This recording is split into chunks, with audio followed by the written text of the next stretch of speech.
My brother, you I did, brother. Yeah, so 2021 is coming to an end. I've drunk water, we didn't drop cup. But I think that's an interesting year for Nigerian music. Yeah, it has. Yeah. So what do you think are the three most important elements for music in Nigeria 2021? I would say 2021 Nigerian music has been amazing, bro. Like a lot of fits, a lot of moments, a lot of legendary moments, one for the books, a lot of moments for the books, right? A lot of charting success, a lot of breakout stars. A lot of good albums actually. Fits in the sense of they're back to being a body of work market now, but mostly it's been EPs. But I'll say three things stand out in Nigerian music in 2021. No, before I get there, I would declare that 2021 has been the most important year in Nigerian music since maybe 2010, where we sort of ascertained the passing of the baton between the golden era of Nigerian hip hop, and then it went fully into the era of pop. So that's when Whiskey, Davido, Burna Boy came in. So it's their 10th year in the industry, and it's the year that most of them have achieved their greatest success ever, right? In terms of like being performing artists, in terms of being recording artists, maybe possibly even making money, possibly for a few of them, because you're seeing the level of endorsements they're getting, the brand deals that they're doing, like it's been crazy. So shout out to Nigerian artists generally. But the three things that stand out for me are Hypemen, Amapiano and Buju. Nigerian music in 2021. Because when you look at the rest, as much as those things affect all the other things that we're talking about, people selling out 17,000 capacity, 16,000 capacity, 20,000 capacity, all the things that we're talking about, they're not exactly Nigerian phenomena, things that happened in Nigeria.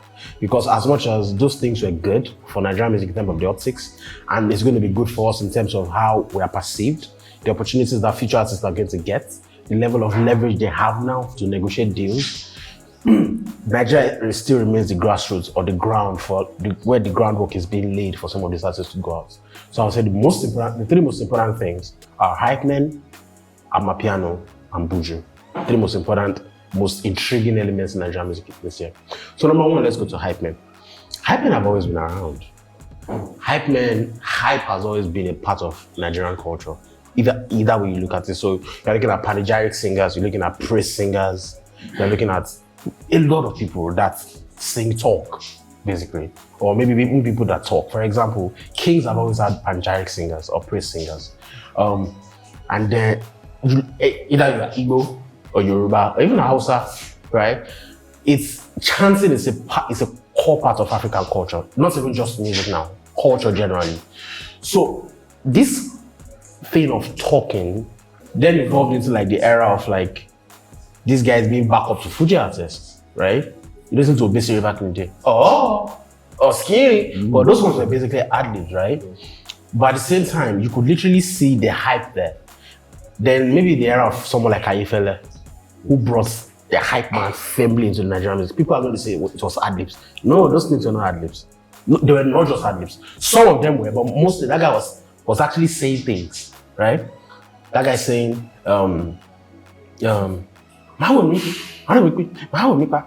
win your shot. All these things were words, they were hype, right?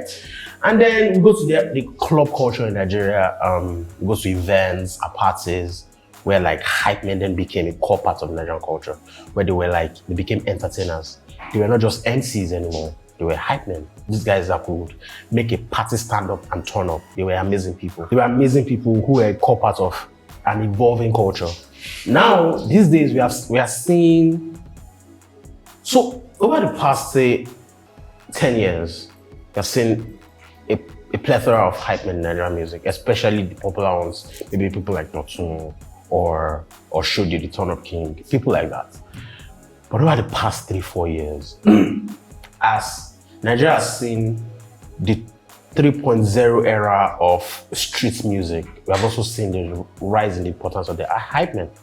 So street music in Nigeria 2.0. Nigerian music has always come from the street anyway. Let's not get that twisted. Either you're from the east, which is high life, or you're from the south, which is like Fuji or Juju. All those things are street music. But when we're talking about contemporary street music, that's post-99, the pop era, the pop music era. You're looking at people like Ajegula music, for example. That was street music, right? Then a little bit later, maybe people like that were making Shepeteri, proper Yoruba, Igbo, or whatever music. And now we are in another era, maybe like 2.0 or 3.0 era of that. So as that, the Lamba music that's come from that street hop, what Eddie's called street hop, for example, the sound is different. It's like 140 BPM. The beats are now very similar. It's like all these things. You can literally recognize the sound the moment you hear it. So the Hypemen have sort of been building and bringing from the underground with that culture. So you see some of the biggest Nigerian songs this year, or the most viral Nigerian songs this year, or the most trending Nigerian songs this year, have been made by Hypemen. It's been an incredible phenomenon to watch. It's been fantastic. Either you're looking at Shidi Balabala, or you're looking at this guy that was saying, right? This guy should literally pick someone else's beat and do a madness on it. There's currently one going on. You want a bamba, right? Okay. And then there was people literally brought Ameno back earlier in the year because it began to soundtrack Nigerian street culture, right? And these guys literally are now a core part of Nigerian music. They are doing fantastic, right? They are soundtracking our daily lives. It also means that you can see that the people that are spearheading these conversations the most on social media are people that you deem to be cool kids. So a lot of people that you deem to be cool kids are the people that are championing these sounds, either by creating TikTok videos or social media or by even tweeting lyrics. Because they want to feel like they are part of the culture, even though they are never going to listen to some of these songs by themselves, right? So it's very interesting to see what's going on. And these guys are also releasing bodies of work. Someone like Shea Bank is going to release an album very soon. Someone like Toby Shang is going to release an album very soon. You can literally see that only the big guys are making the best money because maybe like someone like Jerry Schaefer is Hypemen for Hennessy. Over the coming years, for example, these guys are going to be making more money. But for now, only the big guys are making money. So, but the thing is, it's still exciting. So the second thing is Amapiano. It's very exciting to see Amapiano. At the start of the year, people should go watch the episode we did about Amapiano, about how it's been sweeping through Nigerian music.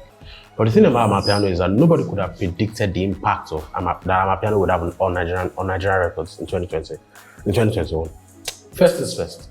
I've realized that there's really nothing like Amapiano. Amapiano is arguably the most spiritual brand of music that me personally have ever played in my life. You can literally never find anything with that amount of infectious rhythm. It is crazy. But Nigerians are not doing Amapiano in strict sense because it might not be able to work down here in its ordinary form, right? So what these guys are doing is they are infusing a lot of log drums. So the things I hear in Amapiano that do, those are log drums, right? So, but the thing I'm looking at Amapiano, why Amapiano is very important is Nigeria has become the proponent for it. And at the top of the ladder for Afrobeats right now is Nigeria. So that means the journey of Amapiano, there's a high chance that Amapiano is going to have its day. In terms of global reckoning, Amapiano is going to have its day and it's going to be important. I'm here for it. Now, as regards Buju, Buju is a fantastic story in Nigerian music. Buju is someone that, you know when Kendrick Lamar rapped that niggas like him never prosper prognosis on Black Boy Fly. That's really the success of the story of Buju as well. That's really Buju personified. Buju came into the industry as like this kid who went to Babcock. People knew him at the time. He wanted to make music. And when he came into the industry, he didn't look like the archetypal artist, but he had a fantastic voice. But then not very long after, he had accusations around his character flaws and a lot of other things. That people started criticizing him for his flaws and his outbursts and some of his character flaws. And then he went and signed with Burna Boy, which didn't go fantastically. It didn't go very, not that, let's call the spade a spade. It didn't go very well, and that's factual, right? And then most people, when they leave superstar artists of that magnitude, especially in those circumstances, even though it was due to an expiration of contracts, right? They are not expected to blow on that level. But Buju has not just blown. Buju has been arguably Nigeria's MVP of 2021. Yes, there are people like Wizkid, and there are people like Omale, whoever, Adekunle Gold, whoever else, right? But Buju's story and the fact that he came in from when he came in, only Whiskey would probably got more mentions than him. Maybe Burna Boy probably got more mentions than because it's Burna Boy or David because it's David. But Buju genuinely puts himself in a conversation of like the hottest artist of the year, which was fantastic to see. So shout out to Buju for that. Yeah, so record labels. Yeah. A lot of people seem to be on opposite sides. Yeah. If record labels are useful or not. Yeah. What do you think about record labels? I think we did an episode about record labels a few months ago. I think people should check that out as well. Fantastic. I think it was a good episode. And we got a lot of good feedback from it. But the thing is this. Record labels are not going to go away, as we said earlier in the year, because as much as distros and label services companies are sort of leveling the playing field, and they are giving, and even record label execs are looking to those companies for advance and licensing fees, it's going to be unlikely that labels are going to die, because look at it this way. The biggest amount of money that a label services company or distro is going to give to a small artist, maybe like $10,000 if you're lucky, if it's just one body of work. But with a label can be spending upwards of 70, 80, 100 million to blow an artist. Labels also have the structure that an independent artist wouldn't have if it was on his own. So labels are not going to die. And even on the world stage, it's going to take a long time before labels die. As much as streaming platforms, maybe companies like Apple Music also try to build up their catalog, labels have years and years of catalog. Yes, people are purchasing catalog from label, right? Maybe companies like Hypnosis and all that. But still, these labels still have a fuck ton of catalog. And the thing is, DSPs have to play to that. You have to pander to them, because they know they have power. You know they have power. Without them, you know you are nothing. So, and they know that. So the fact that they know that means that they are never going to go away. Now, in terms of Nigeria, it's the same thing. It's the same thing that applies. Even though the record label structure might evolve in a strict sense, right? Even though record labels might be, this system itself or the style might go out of style, or maybe not go out of style, but maybe might need to evolve. Labels are evolving with it. Like in Warner Music, for example, is going into the acquiring media companies. Sony Music is acquiring different types of companies. It's acquiring, I think Sony bought Cobalt some months ago. Maybe that was, maybe a while or something. One of those companies, right? And UMG is just way too powerful, right? And these companies have shares in like Spotify, some DSPs, and they're evolving with blockchain and some of these companies. So it's important. They are never going to get left behind, because they have too much muscle and importance and bargaining power. So the same thing goes for Nigerian record labels. And when you look at Nigerian record labels, the big three are in right now: Sony, Universal, and Warner. But even though Warner Music had Love Quantity, which was arguably the biggest song globally this year, arguably, or one of the biggest songs globally this year, the company that is out of the big three that is winning in Nigeria this year is Sony Music, bro. By a mile. They are just doing too well. Like Loje is from there, Ruga is from there. You're talking Loje's body of work, Mona Lisa, you're talking Ruga, you're talking Ruga's second EP, you're talking Oladapo, you're talking Mayokun. They are winning. You're talking Davido, you're talking Whiskey, even though those guys operate from Sony that's outside. Yes, Burna is also Atlantic and Warner by affiliation, whatever. But it's still Sony. Sony is winning by a while. So if I'm going to rank their performance this year, sorry Warner Music, but you're going to have to get a second place, a second position. Top is Universal, third is UMG.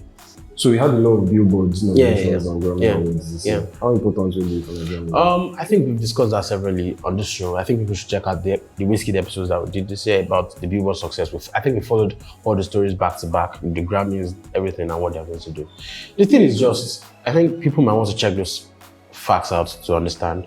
But the long and short of it is that the future of African music is really bright. It's really, really bright. When people watch this episode that I'm talking about, they will understand the thing that I'm talking about. Basically, that's it.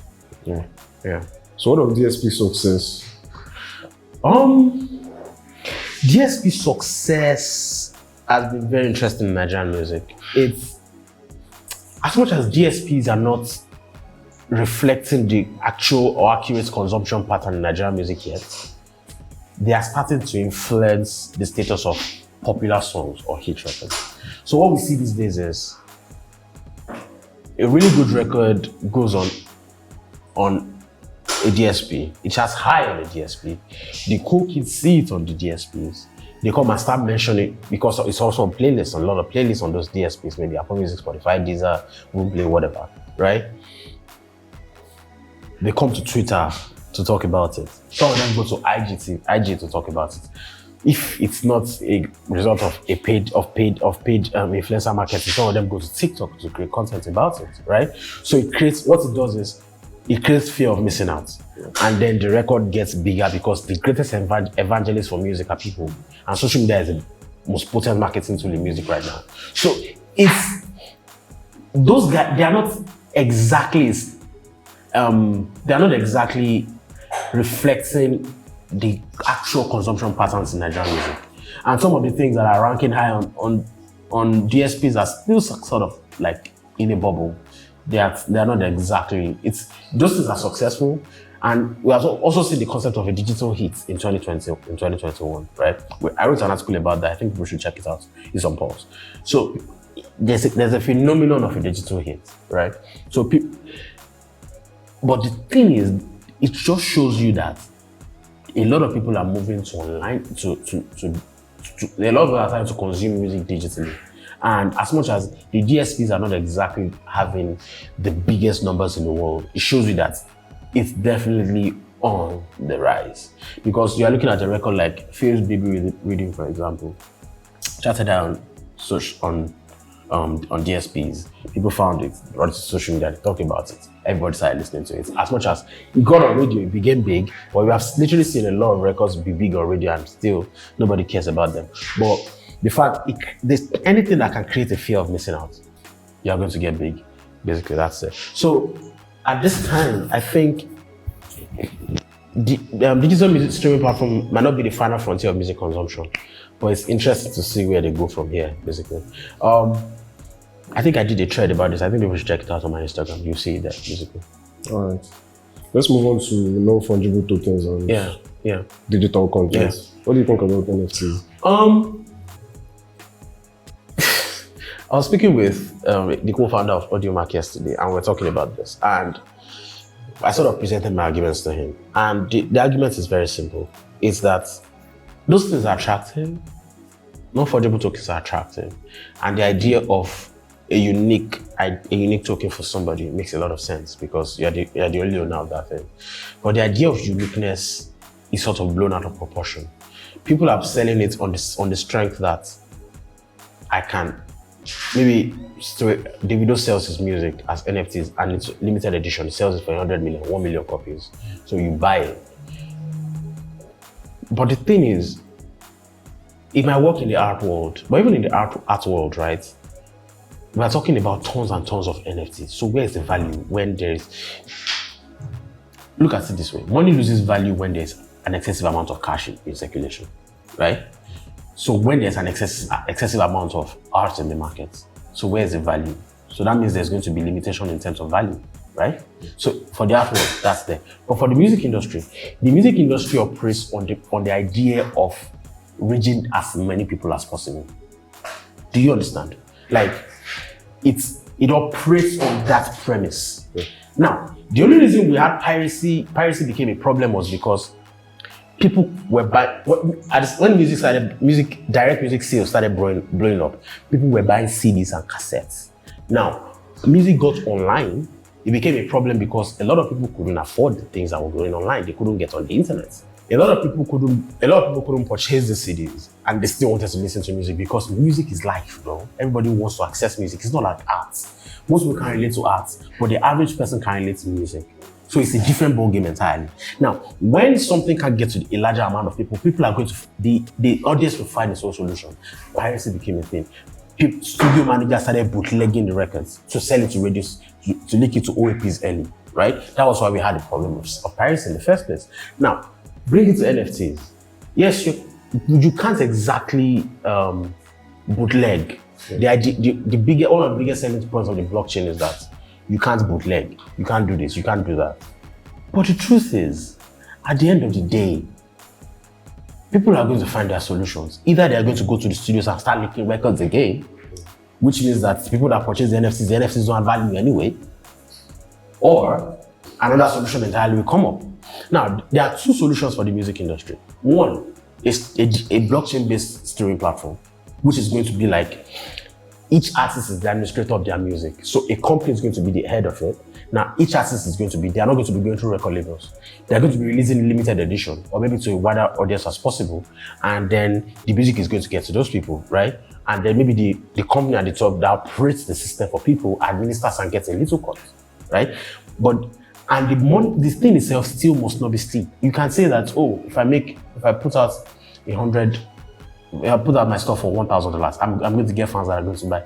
Yes, you will. But the idea that you're selling to your fans is that they're having shares in your life. As you go up, as you get bigger, the value of their NFTs, what they purchase from you is going to get bigger. That means they can sell it to other people and you can still make money from it. But the problem is, if that music finds a way to get out to more people and it's in the market, the value that those guys get it doesn't make any sense. So it makes sense to get a blockchain-based DSP for everybody. Now, if you're going to then sell it, it still doesn't make sense that I'm only getting your music that I can get on a DSP because it's on NFT. What are you giving me? It's an NFT. What are you giving me value? You are saying I'm having shares. I don't care about that.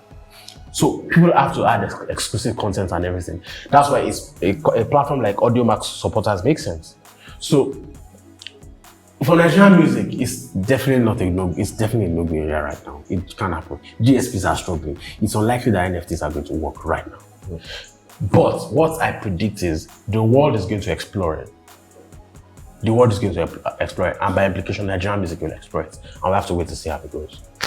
It's going to be like the internet. You know how people criticize the internet when it drops. So we're going to see how it goes. So maybe people are going to try it, see what works, see what doesn't work, and then improve it from there. That's it. So the female Nigerian artists were in the news recently about not contributing. Yeah, so how impressive have they been this year? Man, Nigerian female artists have been impressed. They have dropped some important bodies of work. Like Thames has been on everybody's lips in 2021. Even the way you strip it down, you might see that maybe the substance exactly doesn't match up to some people. But she dropped quite a good body of work, which was very experimental. I understand why they did it like that, but it was a good body. That's why I started dropping 2 bodies of work this year. Fantastic, right? Back to back. She had Bloody Samaritan, she had The Way as well. That's someone like Leah that went under the radar, but her body of work is top 10, one of the best 10 projects this year. And then you have someone like Tio Savage as well. Fantastic body of work. So maybe this is the first time since I've been creating lists that 3 women will make it onto I'm just giving you hints by the way. 3 women will make it onto the top 10 list of the top 10 albums of the year. It's fantastic, right? Isn't it? So yeah. Women have been fantastic. But we also I've done like 2 or 3 episodes about women this year. We've done one about Thames, we've done one about Thames and Allstars, we've done one about why Nigerian women are blowing up this year. I think people should check out some of those episodes to get more insights. But it's going to be it's been a fantastic year for them, basically. Interesting. Yeah. Okay, so TikTok has been like a very, very viral sensation this year. Yeah, it has. They're giving us a lot of challenges and smash hits. Yeah. How important do you think they are to Nigerian music? I think TikTok has become social media is the most potent marketing. It's one of the most potent marketing tools for music right now because virality can just go like that. You can sit down in your house and your music goes like that. Like labels are even bringing back old records now, like because they know that I heard on a podcast some months ago where a guy was saying labels when songwriters are in marketing caps, they start to tell you that we have a right to that song, we can interpolate it in this song or that, because they want to still make money. So they want to make money off the primary one, still be able to make money off the other ones. Like for example, Senior Challenge. Put your head on. It's just a label making money from killing 2 birds with 1 stone at the same time. 2 birds with 1 stone. Because you have a right to this song, you have a right to that song, match it together and put it on TikTok, you blew up and you're making money. Because the streams for Doja Cat's streets went through the roof. Literally. You can check our YouTube numbers from before it started and after it started. So it's crazy. And then Polanka went through the roof as well. So it's been incredible, hasn't it been? And then you look at the idea of you look at how TikTok is growing in the sense that people are focusing on it to blow records. But I'm not sure how reasonable it is. I mean, people have to explore, that's how it's going to grow. But I'm not sure how reasonable it is for people to focus on TikTok as only having it to blow a record. I'm not sure it's reasonable because in terms of Nigerian music, the most potent and the most widely consumed avenue of music discovery still remains radio. It's radio. bro, there's nothing like radio. You don't have to pay for it. All you need is transistor radio. You don't have to pay for it. And I think people need to look beyond the cool kids when they are. Yeah, you have to look at people that can pay you because it's a streaming world, it's a digital world, right? But the success of your song is also how you are going to get endorsements and brand use. That's how you can be able to go to a show and be able to pack an arena of 7,000 people if you have a big song. Not because your song is big on DSPs. How many DSPs have up to 1 million premium subscribers in Nigeria? Not a lot of them. So what are you saying? So it doesn't make any sense. It makes sense that you want your record to blow. So I'm not sure how reasonable it is that a lot of people are expanding, because how many people are using TikTok in Nigeria anyway? They are still under maybe about 5% of the country. That's still not a lot. I mean, when you look at it, 5% of Nigeria is going to be like 10 million people. You can say reasonably that it's a lot of numbers. But at the same time, bro, how many of those guys have the data to use TikTok every day? Do you know how much data TikTok consumes? So that's why I'm going to come back to it as TikTok has not blown a record in Nigeria yet. People say that Juduke blew up on TikTok. No, Juduke didn't blow on TikTok. People were creating videos on TikTok. Juduke blew on Instagram Reels and Twitter and Facebook. That was how he blew. He didn't blow on TikTok. Does that make sense? Like, people will create the videos there and upload them on Instagram, TikTok, Twitter, and Facebook. That was how he blew. The same thing goes with a lot of other records that I blew. Maybe Diverse Cocaine. Bruh, are you serious? Instagram, bro. Because it has way wider use. Even the TikTok users know better than to leave their videos on TikTok. They are putting those things on Instagram Reels. You can't compare under 5% to like 18% or 19% or even 20% now, because it's going through the roof because of Reels, right? It's simple. Reels saved Instagram. So I don't know what people are saying generally. I really don't know. TikTok has not made a Nigerian hit yet. But this is the foundations of how it's going to start making its own hits. So by next year, I think it's going to be making hits, definitely. But what was Love Wantiti? Love Wantiti, I mean, it came out earlier. Yeah. But the thing is, the Love Wantiti blow up in Nigeria in 2021? No. Has Love Wantiti been one of the top 20 biggest Nigerian records of 2021? In Nigeria? No. Has it been one of the biggest Nigerian songs of the year across the world? Yes. But has it been one of the biggest Nigerian songs of 2021 in Nigeria? No. You saw the list from Apple. We saw lists from Apple Music. I released some of them. Apple Music. We saw some from Spotify. Love Wantiti wasn't on any of those lists. Do you know why? Because the record peaked last year for Nigerians. Yeah. The rest of the world was discovering it. We had heard it. So it's difficult for something that we had heard to then blow up again.